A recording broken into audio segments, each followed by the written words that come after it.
All right, we're back. So it sounds like there's the CrossFit Open's been going on. Week 3 is actually being announced today. This episode is going to release in a week. So by then, the Open for 3 weeks is going to be up. If you've been following it, it's a worldwide competition for CrossFit that then carries over into a quarterfinal, then in a semifinal, and then finally the finals, the CrossFit Games. And so one of the topics that's been coming up that I've actually been seeing, I know Gabe wanted to talk about it as well, is this idea of just like movement standards and the challenges that brings. So Gabe, give us a lay the framework for what's happening, because I have some interesting take on this too, because I'm wondering if we should be doing the same workouts every single year and not always reinventing the wheel. So I want to talk about that too. It's an interesting conversation. Yeah. So what I was mentioning to you guys right before we hit record was, we recorded 2 episodes ago, kind of reminiscing on the Open and how our journeys have evolved, how we approach it, like what it means to us. And it's funny because since we recorded that to now, like a little bit has changed for me too. And just that a bunch of my friends that I'm still super close with, and we talk every now and then, but we used to we met and everything our friendship was kind of like started on was at the gym, chasing the leaderboard, training for the Open, talking smack, all that fun stuff. And for whatever reason, a bunch of us kind of have gone through a similar journey in that, we're no longer training super hard. We're not interested in the Open. But for some reason this year, we kind of started talking a little bit of smack, like, hey, are you going to do it? What's going on? So I've kind of been pulled back in and it's been really fun. I ended up not signing up, but, I've been doing the workouts and like, almost like, getting the excitement on Thursday, like what's the last one going to be? So like, is it going to be good for me or not? So it's been fun, but in that, and in following a little bit more closely, the workouts being released and people talking about it and kind of the chatter on social media, it was interesting. Last week, there was a little bit of controversy on the burpee over bar standard. And I think that this is an interesting conversation to have because I also have noticed over the years how whatever the standard is for these movements kind of becomes this holy grail for people's training or what they expect programming to have moving forward. And I think that's where things get dicey. But just to give a little background on what the controversy is. Yeah. They moved away from, so for burpee over bar, there was always the rule that it had to be a 2-foot takeoff. So you could always kind of step up one leg and then step up the other to get close to the bar, but you always had to have a 2-foot takeoff for the actual jump over. And now if you read it word for word in the score sheet, it almost makes it sound like you can literally step over the bar because the only thing required is that at some point, both feet are off the ground. And there were some people filming like these very exaggerated videos, tagging CrossFit, like does this count? Where essentially they're literally just stepping over the bar. And there's just like one split second where they pick up the back foot right before the front foot touches. So technically they're doing it by the rules. And I think it's interesting how there's always people that read into this, I think like just so much and try and find like the most ridiculous way to do it by the rules, but clearly going away from what the spirit of the movement is. But then I think that, maybe for some people where, these scores really do count and this is kind of, what they expect their livelihood to be behind, then you can also make the argument that you should be looking for every, kind of angle within the rules, maybe bending the rules that you can kind of take advantage of to maximize your score. And then the last thing I'll add, and then I'll get your guys' thoughts, what kind of added to the controversy and some people saying that, this was poorly communicated, so on and so forth, is the CrossFit Games put out a video of Boz further explaining the standard, making it clear that while, yes, you can no longer have to do a 2-foot takeoff, it still, quote unquote, clearly needs to be a jump. So, a lot of people like, that's vague. Why is this a video? Why is it not in the official score sheet? So on and so forth. So that's kind of been the controversy. And I think, I'd love to get your guys' thoughts, but I think it goes into this greater conversation of like, now this becomes how people must do burpees when they train all year, like, or else, right? Oh, I'll add just a note on that. I put up a video a couple weeks ago, and I was doing alternating dumbbell snatches, and I grazed my elbow on my opposite knee, right? And I had like multiple comments from No people rep, saying, bro. No no rep. rep, no rep. And I'm thinking to myself, like, dude, I'm just trying to maintain and improve my fitness. If my elbow touches my knee, like I could care less. Like is my thought on it. But if you put yourself in the competitor's mindset, we are trying to create an even playing field. I understand how that becomes a thing, right? But for me, I'm just no longer in that mindset. But when I was in that mindset, 100% I would have looked at that and been like, no rep, no rep, no rep. I'll give you a really good example. One year, it was 7 minutes of burpees. You guys remember that one? And if I'm not mistaken, the rules were you had to jump to a 6-inch target above your hand, right? Wasn't that what it was, MDV? And a lot of people used the pull-up bar, and they would come and they would slap it on the way down, right? That was like the easier way to do it. What we did was we basically had a ceiling that was pretty low on a mezzanine of our location, and we stacked mats so that you were just perfectly 6 inches from the ceiling. And so all you'd have to do is hit the ceiling, which was much easier than hitting the pull-up bar because there was no accuracy involved. You said jump up and hit the ceiling, but it hit the standard, right? The standard was you had to jump up to a 6-inch target, et cetera. So I that's an example of like kind of skirting the rules. One other thing, then I'll get MDV's point is I wanted to share this. I wrote this down. Like when you watch the videos of like Noah Olson or these guys who are really putting up top times, those people are just doing it right. Like they're just doing it the way it should be done. And it's not like they're trying to skirt the line. It's like when you watch like Froning for all the years or whoever, anybody, like the guys at the top, they're just doing it the way it's supposed to be done. And they're just trying to do it with the spirit of the movement. All these other ones I think are kind of fringe cases, but they're fun to talk about. But I think after we hear MDVs, we definitely need to talk about, is all of this being made up where it doesn't even need to happen if we just had like similar movements with similar standards all the time, period. Anyways. So on the competition side of things, I think that if you're going to have a standard, the standard has to be clearly communicated and it has to be clearly demonstrated. And a lot, if not all, of the contingencies need to be thought out and need to be highlighted in whatever the rules and standards of the competition are going to be.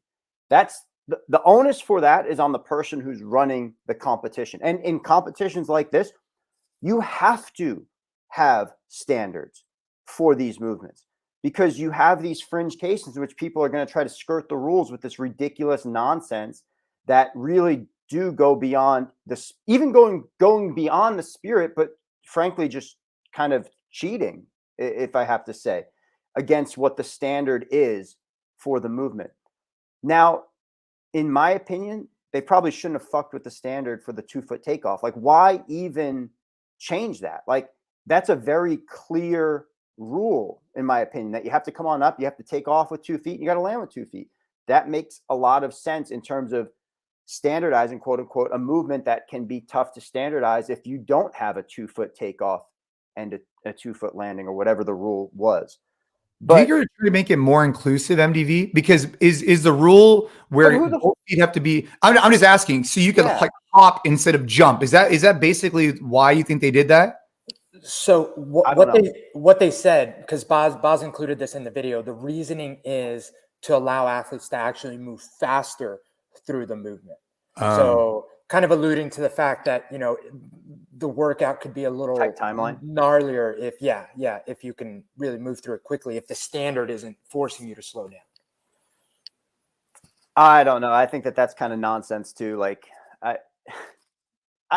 it seems strange to me, like that they changed that to a jump, like a not 2-foot jump, but I'm not making those rules and I'm not making those decisions. But in my opinion, if you're going to run a competition, you have to have really clear standards. And if you are going to say, hey, you don't have to take off with 2 feet, then you've got to account for what nonsense people might come up with. You have to sit there and brainstorm and be like, okay, well, how could you cheat this? And how are we going to show that that's outside of what we want to see? I didn't hear anything about the standards changing while I was watching the video on 22.2. I was just watching the workout, and I certainly saw them not taking off with 2 feet, but I didn't didn't hear them say like very clearly, oh, the standard has changed, but they probably had mentioned it at some point. Getting into the training discussion, like when you're doing these workouts in the gym environment for your average gym goer, I even think for a competitor, it's different. For somebody who knows that they're going to train a lot moving towards an open or an event, yeah, you want to be mindful of standards. Like the dumbbell snatch, a good example. If you're somebody who's training a lot to do really well in the open, yeah, then you should two-head touch your dumbbell down to the ground and follow the switching standards, whatever they might be at the time, so that you experience that in training. So it's not like a fucking whole new world for you when you go into a competition workout and you're like, oh shit, there's an extra 4 inches of range of motion here. Now my back is blown up. That makes sense to me. What doesn't make sense to me is taking these movements outside of the open and putting them into class workouts and being like, the rigid standard for this movement today is you have to have a 2-foot jump on the burpee, or you have to touch both heads of the dumbbell down to the ground. I think every once in a while you can have fun with stuff like that, but not be too much of a dick about it. But to like put standards like that on the movements for your athletes in a workout environment for people who aren't trying to compete is a little strange to me. I'm not saying don't have standards for like how the actual mechanics of the movement should go down, but like it's kind of weird that you would remember the year that they had the fucking foot movement standards on the in regional on the thruster. Yeah. Well, so I mean, so you couldn't thrust or jerk it, right? Yeah, well, yeah. So basically, the theory on that one was it was a thruster ladder, and I remember this very, very well because I practiced for months not months, weeks to make sure that my feet did not move because you cleaned it and your feet were not allowed to move at all. And I remember when I asked Tony Budding, I said, "Why are your feet not allowed to move at all?" Because what would happen is you'd have some guys who could put up some big numbers. Their foot moved half an inch, disqualified. That's it. And I remember him saying something to me, and it actually, at the time, he's like, look, our goal is to have no redip occur, right? They didn't want to have a thrust or jerk, which I get. So his theory was the way that we avoid that is if your foot moves at all, your knee is bending and you're transitioning somehow. Therefore, you're doing a thrust or jerk. That was his like theory. But man, it created a lot of challenges. But it brings up a bigger point though, MDV. So like you take that thruster standard from back then. You take the, wall ball standard from 1 year. You take the handstand push-up standard from another year. You take muscle up standards. And there's some basic ones that are pretty much well-defined. But the question becomes like at every competition, I do feel like there's something about CrossFit competitions that have been trying to reinvent the wheel a lot. I think it brings up an interesting question of, should there be specific movements that come up in specific workouts from a big group and they're just known workouts, known movements with known standards, and it's just status quo across the board? Or should it continue to be this case where, there is this adaptation and change? It creates a lot of, conversations like this that become kind of challenging over time because the standard continues to change, right? Are you saying to pick a standard for the movement and stick with it? Or are you saying to pick workouts and stick with those workouts? Well, I mean, I think that the place you could start is, okay, here's a list of 50 movements. Here's going to be the standard associated with them. And that's the way it's going to be. And like, so everyone's singing from the same sheet of music when you're looking at these different competitions from, quarterfinals. So take, for example, the quarterfinals or semifinals. If I'm not mistaken, I think a few of the workouts are going to be the same across the board. And then the organizers of that event can then create their own events as well. So it's going to create some standardization and some open. My question would be if the movements are always changing, and the athletes can always kind of find ways to skirt different rules, maybe you just make it where a lot of the movements are just going to be standardized and maybe the workouts are standardized too. And it's going to create more consistency in the sport so that there isn't this conversation about, new movement standards all the time. Because are we just bringing on this problem ourselves is the question, Yeah, I think standardizing the movement standards versus standardizing the workouts is a different conversation, because standardizing the workouts, I don't think is a good idea at all. I think that I wouldn't be for that. But standardizing the movements, I think the ones that are very well established, I think they should lock those in and just say, this is it for us, unless something materially changes down the road where we figure out a better standard for this. But the handstand push-up is an interesting one because the handstand push-up standard has changed like 3 or 4 times at least across the years. But I think that they keep changing it to make up for like the different like biomechanics, or lack of a better term, physiology of athletes, and like who gets an advantage in one standard versus who gets an advantage in another, and trying to find which one is best. But I kind of do think at this point that would be good for them to lock down and be like, hey, we've done this for X number of years now. We're going to get the best minds in the business together and just say, for these movements, these are the standards. We're going to hold these unless otherwise notified. And then that way you don't have as much controversy. But there is also something to the fact that like the issue that I have, and what I was just going to say is like, if you do change a standard and the athlete has to adapt to the standard, and the standard is like funky in a way that doesn't necessarily like test their capacity, but just tests their ability to adhere to a weird standard about like where their heels are on a wall, like if their belly is too arched out during handstand push-up versus sucked in, like that I think is a little strange, because you're essentially just testing whether or not the athlete can point their toes down at the top of a handstand push-up versus whether or not they can just do a handstand push-up. You remember that standard? Yeah. I think the standardization of movements, I think, is an interesting one. I don't know if I disagree. I might disagree. I think that the sport of fitness needs more consistency. That's what I think. I think that if they had standardized workouts, I actually think it would create more engagement. That's my opinion. I think that if you look at like semifinals, quarterfinals, and you like take Wodapalooza, right? We talked about this. Wodapalooza just is constantly, new events. And with new events comes new challenges from a judging perspective, from a administration perspective, all these type of things. And so the question would be, you take an event like Wodapalooza or any of these other ones, you say, hey man, there's gonna be 50 events and we're gonna choose 10 of them that you're gonna compete in. Or maybe just every year, Wodapalooza is gonna be the same events. The nice thing about that is then people can actually set world records. People can then have a legacy where say, hey, back in 2010, this event was, set the record by, whoever. Can this person beat it? And I think as a spectator, it would help engagement because they could, I don't know. I wonder if always having the games be new events actually detracts from the fan engagement, or is that what it's all about? The unknown and the unknowable.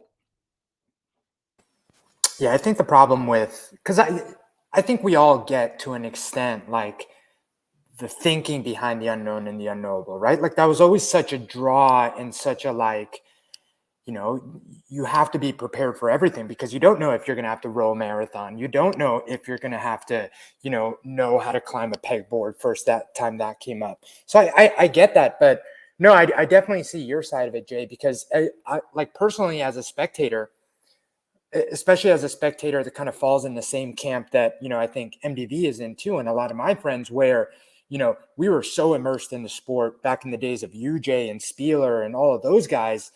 It'd be really cool to be able to know that, hey, these new kids, like, what are they doing compared to those scores back then? Because it almost like brings you back to, the nostalgia is such a powerful thing. And I know that, fans that might kind of be in that same group would love to at least imagine what it would have been like to see like Maderos compete back in the day of Froning. Like that might interest me a little bit more in the space now. And maybe not me specifically, but definitely more people. So I get that side of, if there were at least a piece of the season that's standardized throughout the years and, is going to repeat, I think it could keep fans along for longer instead of having them, as their training journey kind of evolves and they move away from it, they also move away as fans of the sport. I don't disagree that you could have some cool benefits if you standardize, especially if you had like a pool of 100 or 150 workouts or whatever, and you have enough variety where it wouldn't be boring for the fans to always see just the same events over and over and over again, right? Like you would still have variety insofar that people could like do a whole bunch of different stuff.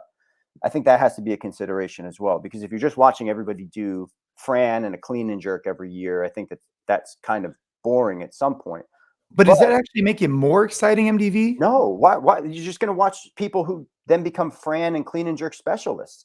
Well, but is that the exciting part? Like for example, like high jump or pole vaulting, or name any other sport, and it's always the same thing, but people are trying to set records. I see both sides of this. I'm just saying, like, you'd have to change the definition of the sport, though. That's what my next point would be. If you went to a standardized list of events or tests, now you're not testing people against the unknown and the unknowable to find the fittest person on earth, no matter what comes out of the hopper. You're testing people on a known hopper, right? And now you have people who go, okay, well, yeah, these people are really fit, but are they really fit enough to be tested against anything? And I think that's now a different definition of the sport. I don't think it would just be different. I don't think it's better or necessarily worse. You would just be programming functional training or CrossFit, however you'd want to posit it, within these parameters. Yeah, and supposedly, I think there is a organization. I think it's the Functional Fitness Organization. I can't remember the association that is leaning more in that direction. I just think it's worth a discussion because, and we talk about this a lot. It's like, if every event, every organizer, every movement, every athlete, if it's always new, it does create some struggles and challenges because you can't really learn from the past as much. I mean, of course there's learning lessons, but like, if the swim is always a different distance, if the event is always incorporating maybe a new movement, it makes it difficult from an administrator to test it to see all these unknowns that might pop up. But it also makes it pretty exciting, and it could create some really good events. Like my favorite event that I've ever competed in was Burden Run, and that event has never been repeated again. And it was the coolest event I ever did. Or going to Camp Pendleton and competing at triathlon, like I'll always remember that. And that's an event that they only did once. So anyways, there's definitely pros and cons there. I did want to talk about, I wanted to shift gears to another conversation I had in mind of this idea of sheepdog. If it's okay with you guys. Yeah, go ahead, MDV. Yeah. Just one last thing on this. I want to make this abundantly clear. The administration of workouts in a community-based gym environment, unless this is specifically how you want to run your business, unless you want to run your business like the CrossFit Games with movement standards and all that stuff and have a very competitive environment, fine, do whatever you want.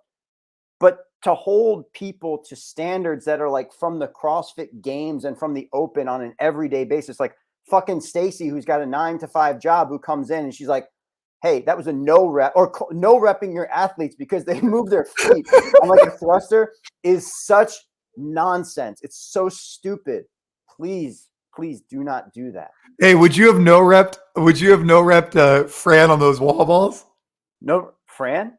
Yeah, Fran. The dude that you posted the wall ball video from? Yeah, those were no reps. Hey, so this gentleman came to he was amazing. We did a podcast together. Super, super nice guy. I'm looking forward to having that podcast release. I was on his podcast actually, but we did a workout and he was doing wall balls and he hadn't had much exposure to it, but we were just getting after it. And MDV messaged me like, those wall balls did not look good. I was like, yeah, well, I was doing wall balls at the same time, so I wasn't like really watching them, but they didn't look great. He should have been using a lighter ball. He should have been only squatting to a depth that he could maintain his neutral spine. Jason had him using like a 30-pound ball, and he looked like I'm rapping for a minute, doing like a D ball, a D ball shoulder with the wall ball. Hey, anyway, so, Fran, I'm sure you're a nice guy. Note to all coaches and athletes out there, no need to no rep your athletes in the gym. I don't know if I've ever no repped an athlete just trying to get in some fitness at our gym, but who knows? Maybe someone does do that. But Hey, so I wanted to bring up this idea. So sheepdog response, a couple of weeks ago, we talked about this actually, that Gabe had gone to take a sheepdog course with his wife. And so I noticed that they're bringing a course to California in Bakersfield. And so it's in October. And so my birthday's in October, of course. And so I say to Ash, I'm like, hey, you already got me the best gift for my birthday. And she's like, oh yeah. I was like, look, you don't know it yet. It's not going to really cost you any money, but I just need you to go to this course with me. It's 3 days and it's going to be combatives, groundwork, and shooting. And she's just like, oh man. But I made her feel like, hey, this is really important to me. It's the biggest birthday gift. So I think I'm going to get her to wrap her head around it. I just wanted to let you guys know because I got inspired by you, Gabe, and now I got Ashley on the train. That's awesome, man. Do you know if Tim's going to be one of the instructors? I don't know if he's going to be one of the instructors. I'll have to message him and ask, but I don't know if Ashley really knows what she's getting herself into. She's never really done. She does a little bit of every now and then I'll convince her to do a little bit of groundwork with me in the garage. But for the most part, she's pretty anti it, and she hasn't shot a gun in a very long time. So we'll see how it goes. They do a really good job, though. They do a really good job being, or it might be a little different. I think we were super lucky because, like I said, it was like the only couples only course that they ran. So there was, a pretty good even split, and even the instructors were split, male and female, which definitely helps, especially with the groundwork stuff. You can do a lot of the drilling, especially if you haven't done that stuff before. Someone you're super comfortable with, which is nice. Obviously, we rotated through, but it was nice to be able to spend the majority of the time with, your significant other, not messing around with other people too much. Because it was 4 hours of drilling, it's a lot. Oh, man. Yeah, it should be interesting. I'm excited for it. I've been trying to get Ashley to do jiu-jitsu for a very, very long time and just hasn't been able to stick. And, it's one of those things you got to pick your battles, right? Where she's in, she's actively working out every single day. And if she doesn't want to, roll around, I get it. So I'm not going to force her. Yeah, I was having a conversation with one of the coaches at 10th Planet Portland here the other day after class. And we were just chatting about the fitness world and the jiu-jitsu world. And, one of the things that's really interesting to me is that there's a pretty high barrier to entry to come into fitness. Like, to cross the threshold of a functional training gym, I definitely think for a lot of people takes a lot of guts. Like, you have to go into this new and different environment. You have to go and meet somebody who you've never met before. You have to do some movements that you've never seen before. But ultimately, like, if you have a caring and talented coach and a caring and talented owner who's taking somebody through the door there, odds are, no matter who that person is, they can probably get a workout in day one. They can get a workout in day one for sure. And they can walk out of that gym feeling like they got a humongous win on day one, where they weren't just drowning. I know where you're going with this, and I agree with you. Yeah. Jiu-jitsu compared to functional training, jiu-jitsu's barrier to entry is like the Empire State Building. It's so high. It's so high. And I'm sure that there are ways to lessen that barrier to entry, but just even thinking about it from like a standpoint of, I'm going into this place that, okay, is mostly male, probably mostly male dominated. We're going to do a form of combat here where the goal is to submit your opponent or break your opponent at a high level. And the fucking knowledge learning curve is crazy. It's like so high, and it never seems to end. Like, there's always something new to learn, something new to evolve, or something new to put together. Very, very high learning curve, very challenging to get new people involved. Yeah, I wonder from a business perspective, this would be an interesting topic to, talk about with, a jiu-jitsu gym owner, is like what they find, because from a acquisition perspective, I imagine more people are interested in general fitness than they are interested in jiu-jitsu. And I also imagine, like you said, the barrier to entry is so high. I wonder how they combat that, and then what type of growth they see, and how the retention rates are compared to a boutique brick and mortar or even the conventional gym, because they're up against some strong challenges, Well, the other thing that you have to consider is that it takes at least 1 year to go from white belt to blue belt. And then it takes a couple of years after that to go to purple belt. So you're talking about at least 1 year of training where you feel mostly kind of lost and figuring things out. And you have to kind of get over that feeling every single day that you go into the dojo, into the jiu-jitsu gym, in order to get to a place where you feel like you know what you're doing. I would say in a matter of a couple of weeks in most good fitness facilities, you could have someone walk through the door and have a pretty good idea of what they're going to get into that day, and at least be able to adjust the workout or adjust the movements. And the movements are not fucking fighting back against you as you're doing the movements, right? Like, you can put the barbell down and you can look at it and it's not going to try to attack you. It's just going to stay there on the ground. You can take a break, you can breathe, but in jiu-jitsu, you can't do that. You have a constant dynamic opponent. It's very, very interesting. Well, and another factor, this I think about the business case for this. So like if you're trying to get interested in starting some type of like boutique fitness, whatever it may be, right? Well, you got to find something you're like uniquely good at and excited about and talented with, and then understand the business case. But like, if you think about it, like on another layer, and this probably goes for other businesses too, is like recognizing the barrier of entry of new patrons. And so on top of like the learning curve, on top of all these different things you just mentioned, MDV, there's also another factor that I think is really difficult for jiu-jitsu gyms or some gyms in general, which is creating a positive dynamic with other people in the classes. So for example, if you're a smaller female, and I'm using that as an example, who goes into a jiu-jitsu gym, your likelihood of finding someone in the class that you're going to who you feel like provides you great, like isn't like way up here in terms of skill level, isn't way down here, but finding similar body types, similar backgrounds is another hurdle that a jiu-jitsu gym owner has to deal with, because they could have someone who comes in, you could do everything right, but they cannot find the right people to roll with. And I'm sure there's solutions to this. I'm just saying, like, it's another factor.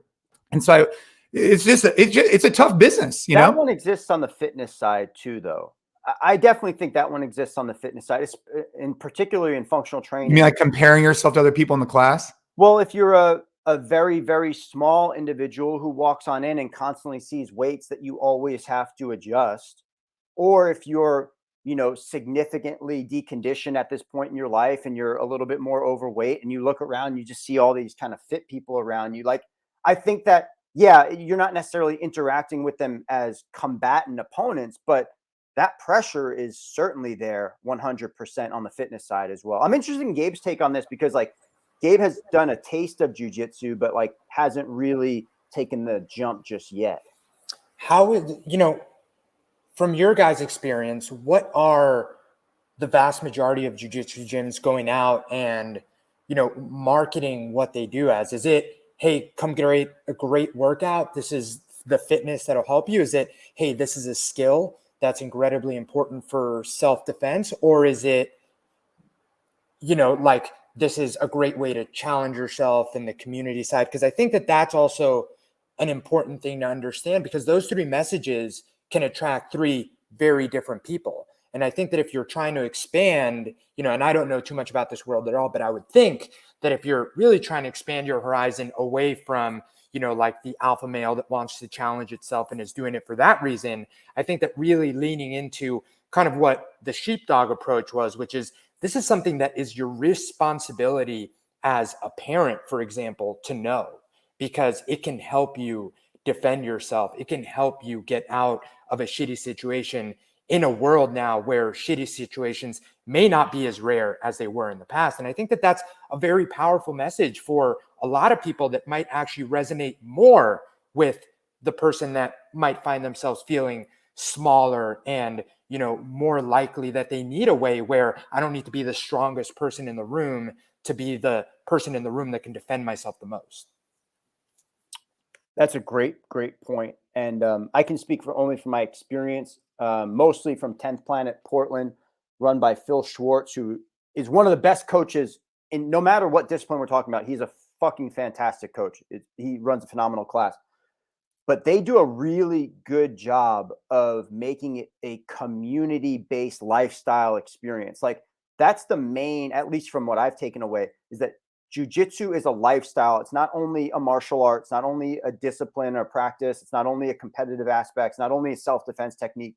It's also a way of life and a way of thinking, and it permeates fitness, self-defense, mental health. They do like a mental health, a strength and conditioning. They have a lot of different aspects of that community, and they've been very successful here in Portland. And I think that they might be a little bit ahead of the curve in terms of what a lot of other jiu-jitsu gyms are thinking, but that's just my experience.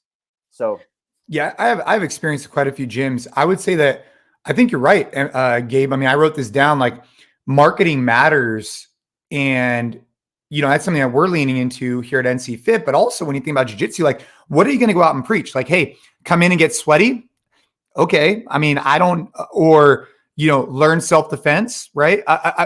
The marketing does play a big role, because when people are ready to make that decision, they're going to realize that it is going to be a big barrier to entry. Like if you want to learn the self-defense aspect, which I do think most of the gyms that I've attended, it's when people think about jiu-jitsu, they think about doing it not so much for a workout. That's not really what they go there for. That's a piece of it.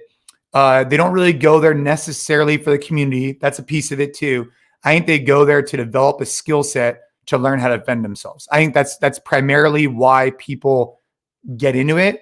And then as they're into it, they recognize these other auxiliary benefits, such as the fact that it's phenomenal exercise from an aerobic perspective specifically, and that a community and a mindset is developed through that. So, but I think that's an interesting point about the marketing, because I mean, we could take that into our business as well. It's also trending right now. I think it's totally trending. It's undeniable that jiu-jitsu is trending right now and has been trending for the past 3 or 4 or 5 years, maybe a little bit less than that, maybe 3 years. But I definitely, I would say at least at 10th Planet, a lot of people are there also for fitness just as much as they are there for self-defense. Those conversations are talked about and in a very similar way. Is the UFC to jiu-jitsu what CrossFit was to Olympic weightlifting? Oh yeah, I think so. Is that kind of the dynamic of, this big popular movement in sport kind of, really lifting up this one kind of specific element of it? Yeah. Because that's what it seems like to me from an outsider looking at. Well, and I think that there's a lot of parallels actually, which I think is a really good point you brought up, because I'll give you an example. When you're watching the CrossFit Games and you see someone move super proficiently and they're outperforming their competitors from, general fatigue. There's a number of factors, but like, let's just take, for example, it's a 1 rep max Olympic lift at the CrossFit Games. When you watch people outperform others who look smaller, don't look as strong, but their technique is so proficient, it starts to add credibility to this idea of the more you practice, the better the coach you have, the more you train, you could see results you never thought expected. And I think that when you watch someone in the UFC, as an example, take someone to the ground and, submit them that you wouldn't expect would be able to do that, it adds validity to how important technique becomes. And so I think that they've both had carryovers where people have been able to visually see how someone who doesn't look like they should be able to do something has the technique to do it. And it's inspiring. Same thing in the UFC and jiu-jitsu as it is in Olympic lifting and CrossFit. Yeah, I think that that's a pretty astute observation. I think that my opinion is, I think that there's a lot to that as well. And the UFC has experienced phenomenal, astronomical growth over the past 10 years, but in particular, how they navigated COVID. They did the best out of anybody out there in terms of how they said, all right, these are the restrictions. Cool. We got you. We're going to figure out a way that the show will go on. And they became extraordinarily popular with a whole new audience of people who might have never taken up to watch UFC over the past 2.5 years. And the other thing I heard was really interesting, and this is a kind of what Gabe was saying too, is that Joe Rogan is responsible for getting more people into jiu-jitsu than anybody in the history of jiu-jitsu, which is probably true. You know, he talks about it all the time on the most popular podcast in the world, and has introduced the world to people like Jocko Willink and, you know, all these other people. And, you know, those guys also huge proponents of jiu-jitsu. So it's like this kind of swirling spiral of momentum right now. I swear, all his friends do jiu-jitsu, even the people you like wouldn't expect to. What's his name? Joey Diaz. I can't imagine Joey Diaz doing jiu-jitsu, but he's like on the podcast talking about how he goes to jiu-jitsu 3 to 4 times a week. I was like, I can't see that guy doing it, but he does. It's true. It's true. I mean, it's crazy how, because you can see the influence Joe has had with his like circle of friends, and then obviously with the audience he has, you know, and constantly repeating that message. I wouldn't be surprised if he's, you know, been one of the biggest, if not the influence on the sport than anyone in the sport. Yeah, I mean, look, we talk about jiu-jitsu a lot just because MDV and I are really excited about it. I wish more people did it. I think it's a great supplement to, I think what we do in fitness is phenomenal for jiu-jitsu. I think what jiu-jitsu does is phenomenal for us in fitness. You know, the one thing I would caveat or share, and I think, Gabe, you actually said this on the last time we were talking, and other people have said this to me before, is I was actually talking to Dave Castro about this, believe it or not. That's who I was talking about. So I was with Castro last week, and we happened to bring up jiu-jitsu. I was like, oh, what do you think about trying it? Because of course, in his circles, he knows a lot of people have done it, of course. But for him, he just doesn't feel like he can make that full commitment because he has other things he's doing. Like, for example, he's full-time marksman, right? For lack of a better term. I mean, he's competing in shooting events. That's his thing. And then also doing CrossFit and fitness. And so I think one of the struggles that people have is that when people want to learn a new skill, it is difficult because you have to allot time to it, and you have to be ready to make that commitment. You know, it's like Ashley wants to learn how to play golf at some point, but she also doesn't really like being a beginner, and you also need to allocate time to it. So it is a big hurdle, but once you wrap your head, I would say that if it keeps coming back to you, like for some reason you keep thinking about it, you're never going to regret getting into it. You won't. If people are interested in trying jiu-jitsu or another thing, they should just start it now, because a year from now, you're going to regret if you didn't start it, I think. That's an interesting point as well. And I was reading a caption from, I think from Nick Shaw from Renaissance Periodization today. Oh, yeah. He posted something. I don't know him at all, but I follow him. He posted something about you can't train everything all the time. And I think that that's true. Like, you can definitely be a generalist and you can dabble in some stuff, but if you really want to get good at something, you have to balance that against some of the other stuff. And you might have to, you know, borrow some time from over here to put over here. And I'm feeling it in terms of my own fitness, where I don't do as much functional training as I used to do. I used to do functional training 5 or 6 days a week.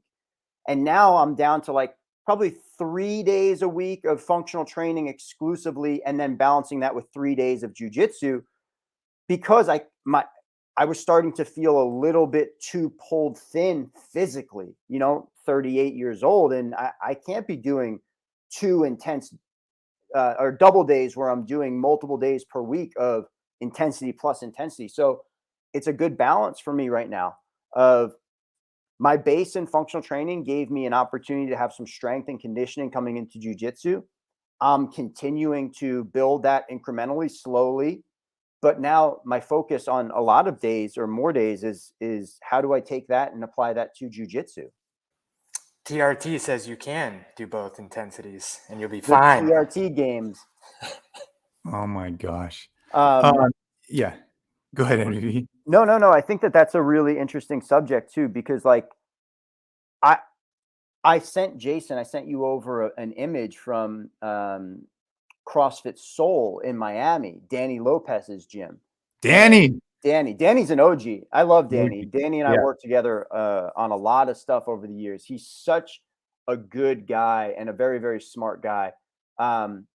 And they actually looks like they put high quality jiu-jitsu mats into one of their gyms, and they're running classes.